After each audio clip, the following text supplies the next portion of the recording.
क्या आपने कभी सोचा है कि बाइबल ने हजारों वर्ष पहले जिस चौथे राज्य की भविष्यवाणी की, क्या वह केवल इतिहास की बात है या आज हमारी आंखों के सामने उसकी तैयारी हो रही है? यदि ऐसा है तो क्या हम उसे पहचान पाएंगे? आज का यह संदेश केवल एक बाइबल अध्ययन नहीं, यह एक ऐसी भविष्यवाणी का द्वार खोलता है जिसने सदियों से लोगों को सोचने पर मजबूर कर दिया है। इसलिए इस संदेश को अंत तक अवश्य सुने, क्योंकि अंत में हम देखेंगे कि भविष्यवाणी का हमारे जीवन और यीशु मसीह के दूसरे आगमन से क्या संबंध रखता है। दानियल की पुस्तक अध्याय 7 पद 23 में लिखा है, उसने कहा, उस चौथे जंतु का अर्थ एक चौथा राज्य है जो पृथ्वी पर होकर और सब राज्यों से भिन्न होगा और सारी पृथ्वी को नाश करेगा और दाव कर चूर चूर करेगा।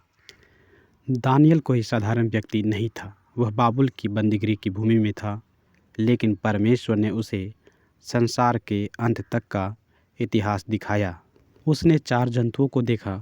पहले 3 जंतु इतिहास में पूरे हो चुके, बाबुल, मादी फारस और यूनान। लेकिन चौथा जंतु इतना भयानक था कि दानियल स्वयं भयभीत हो गया। उसके दांत लोहे के थे, वह रौंदता था, तोड़ता था और सब कुछ अपने अधीन कर लेता था। परमेश्वर ने स्वर्गदूत के द्वारा समझाया, यह चौथा जंतु एक चौथा राज्य है। ध्यान दीजिए, परमेश्वर ने किसी व्यक्ति का नहीं बल्कि एक राज्य का उल्लेख किया है। अर्थात यह केवल एक राजा नहीं बल्कि ऐसी राजनीतिक व्यवस्था होगी जो संसार पर प्रभुता करेगी। फिर लिखा है, सब राज्यों से भिन्न होगा। क्यों भिन्न है? क्योंकि बाबुल ने केवल तलवार से शासन किया, मादी फारस ने कानून से शासन किया, यूनान ने संस्कृति फैलाया, रोमन ने सेना से दुनिया जीती। लेकिन अंतिम राज्य इन सब का मिश्रण होगा। राजनीति, अर्थव्यवस्था, तकनीकी, सैन्य शक्ति और लोगों के जीवन पर व्यापक नियंत्रण। इसलिए यह पहले के सभी राज्यों से अलग होगा। ध्यान दीजिए, दानियल यह नहीं कहता कि यह केवल एक देश होगा, वह कहता है सारी पृथ्वी। यह शब्द हमें सोचने पर मजबूर करता है। संसार पहले कभी इतना जुड़ा हुआ नहीं था जितना आज है। व्यापार, संचार, तकनीक और वैश्विक सहयोग ने दुनिया को पहले से कहीं अधिक निकट ला दिया है। ऐसे समय में यह भविष्यवाणी और भी गंभीर प्रतीत होती है। फिर भी हमें किसी विशेष आधुनिक संस्था या घटना को निश्चित रूप से इस भविष्यवाणी की पूर्ति घोषित करने में सावधानी रखनी चाहिए। बाइबल का मुख्य उद्देश्य हमें भयभीत करना नहीं बल्कि जागृत और विश्वास योग्य बनाना है। फिर लिखा है, दाव कर चूर चूर करेगा। यह केवल युद्ध का चित्र नहीं है, यह अत्याचार का चित्र है। जैसे किसान अनाज को पैरों तले रौंदता है, वैसे ही यह राज्य विरोध करने वालों को कुचलने का प्रयास करेगा। विशेष रूप से परमेश्वर के लोगों पर दबाव आएगा। दानियल की पुस्तक अध्याय 7 पद 25 में बताता है कि यह व्यवस्था परम प्रधान के पवित्र लोगों को सताएगी।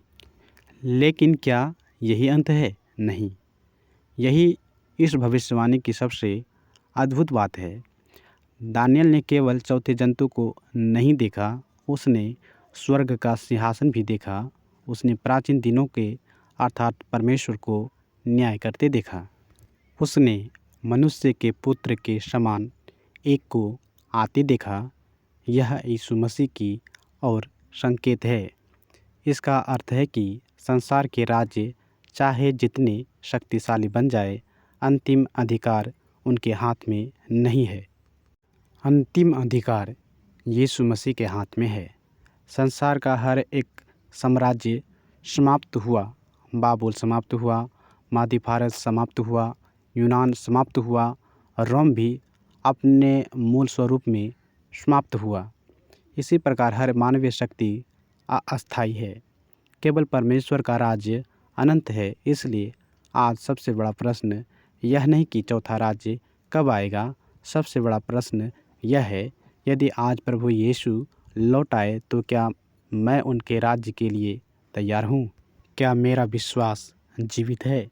क्या मैं परमेश्वर के वचन पर चलता हूँ? क्या मैं संसार के दबाव के सामने झुक जाऊँगा या मसीह के प्रति विश्वास योग्य रहूँगा? दानियल की पुस्तक भविष्यवाणी की जानकारी देने के साथ साथ वर्तमान में पवित्र जीवन जीने का भी आह्वान करती है। इसलिए इस संदेश का निष्कर्ष भय नहीं बल्कि आशा है। चौथा जंतु चाहे कितना बेशक्तिशाली क्यों ना दिखाई दे, उसकी शक्ति सीमित है, परंतु परमेश्वर का न्याय निश्चित है। यीशु मसीह का राज्य अनंत है और जो लोग अंत तक विश्वास में बने रहते हैं वे उसी अनंत राज्य के अधिकारी होंगे। यह संदेश आपके लिए आशीष का कारण बना हो तो इसे दूसरों तक भी पहुंचाएं, क्योंकि परमेश्वर का वचन हमें भविष्य से डराता नहीं बल्कि मसीह में स्थिर रखता है। जो अंत तक धीरज धरे रहे वही उद्धार पाएगा, ऐसा मत्ती की पुस्तक अध्याय 24 पद 13 में कहता है। प्रभु यीशु मसीह के नाम में सबको जय मसीह की।